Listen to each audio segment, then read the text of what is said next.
Hi, my name is Kanishk Sinha. I'm one of the executive coaches at Stillwater, and I'm also the head of research and development over there. One of the questions we get quite often from the participants in our leadership programs is a confusion they have because they get two contradictory pieces of leadership wisdom coming their way. On the one side, they're told that they need to be themselves. Be yourself, trust your instincts, use your strengths, be true to who you are, be true to your values, be authentic, basically be yourself. The other piece of wisdom that they get is to transform yourself, be more empathetic, be more assertive, be less analytical. And they come to me and they ask, I keep getting this feedback that I need to be like this kind of a person in order to be successful. But on the other hand, I feel like that would be inauthentic. So should I listen to the feedback, or should I do what seems to work, or that I feel works for me?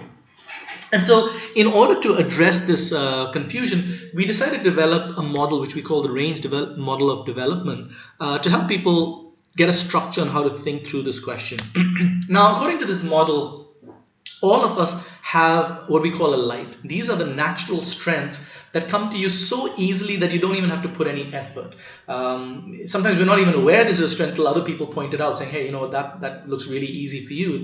That's very hard for me. So one of my strengths, one of my lights, for example, is I'm a very logical guy. My background is theoretical physics. I'm a chartered accountant. I have an MBA. So I have a very analytical bent of mind, a very logical way of approaching things, which can be a strength, which is in fact a strength most of the time, which is a light, but sometimes it can also become a weakness. And that's when we call it the burn. So to give an example of how being logical might become a weakness in certain situations, sometimes say a subordinate comes to me and says, boss, I'm really unhappy. I got a 3 out of 5 rating in my annual appraisal. I think it should have been a 5. I don't think this is fair. And I respond logically to this. I don't hear the emotion underneath this communication, which is disappointment, which is frustration, which is, low motivation level. I don't hear any of that emotion. I just respond logically saying, look, the data is objective. There's been no bias. There's the same process for everybody. So I respond in a very logical way.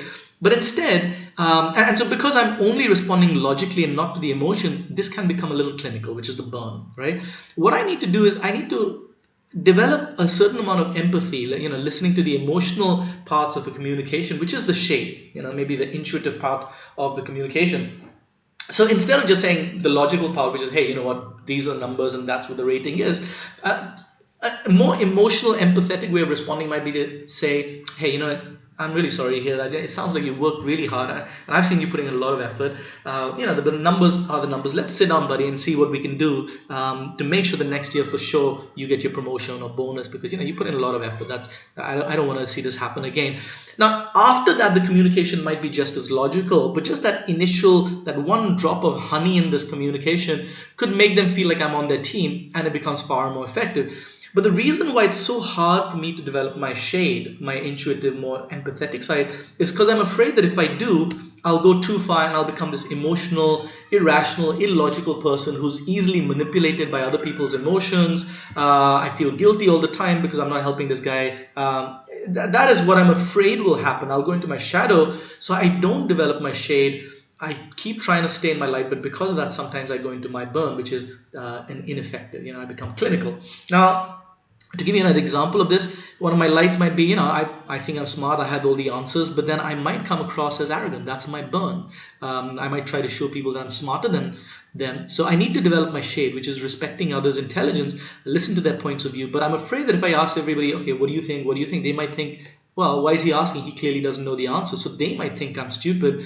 That's my shadow. I don't want that to happen. So I stay away from listening to other people, tell them this is what I think, but I come across as arrogant. So there are many different ranges. We've just been looking at one, logical. I can become clinical. I need to develop my intuitive side, but I'm afraid I'll become emotional. But there are many different ranges, and all of these are applicable to everybody to greater or lesser extents. Some may scream out to you saying, hey, that really fits for me, but all of them are relevant to everybody to a greater or lesser extent. They can be flipped around. So for example, somebody whose strength is they're sensible, but sometimes they become too risk averse and they become tentative. They need to trust themselves, trust their instincts, take risks if they want to be a great leader, a great entrepreneur, but they're afraid if they do, they're going to become reckless. Some people, it'll be the other way around. So their strength is actually that they are great at taking risks. They're adventurous. They trust themselves. This is actually their light. So that it's yellow for them, and the red is actually reckless. So for many people, it's flipped around. You can pause this video and have a look at some of these ranges and see which ones fit for you. Some of you would have done the range questionnaire, so you will actually have an output that you can refer to, and we have a separate video telling you about how to read those outputs reports. But otherwise, you can just look at this and try and figure it out for yourself and just understand the theory. So let's look at another example. So somebody who's, for example, say considerate, that's their light, but sometimes they go too far and they come across as pushy. They want to develop the light of, the shade of assertive. We're assuming over here that this range is flipped, but they're afraid if they do, they'll come across as a jerk. So what happens is, they're stuck at the moment because they have a distorting belief that if they say no to somebody, if they push back, people are going to think they're a jerk. So they get, they're friendly, they're cooperative, that's the light. But somebody asks them for money and they don't pay them back, and I feel like the pressure to say yes because I want to be a nice guy. So then I get taken advantage of. That's my burn. I need to develop the shade of saying no, but I'm afraid if I say no, people are going to think that I'm a jerk, right? I can't even tell the difference between the shade and the shadow. Everybody else will be saying, no, it's okay to say no. Of course you should say no. But when I do say no, it's hard for me because I'm not used to, because my distorting belief tells me if you say no, you're a jerk.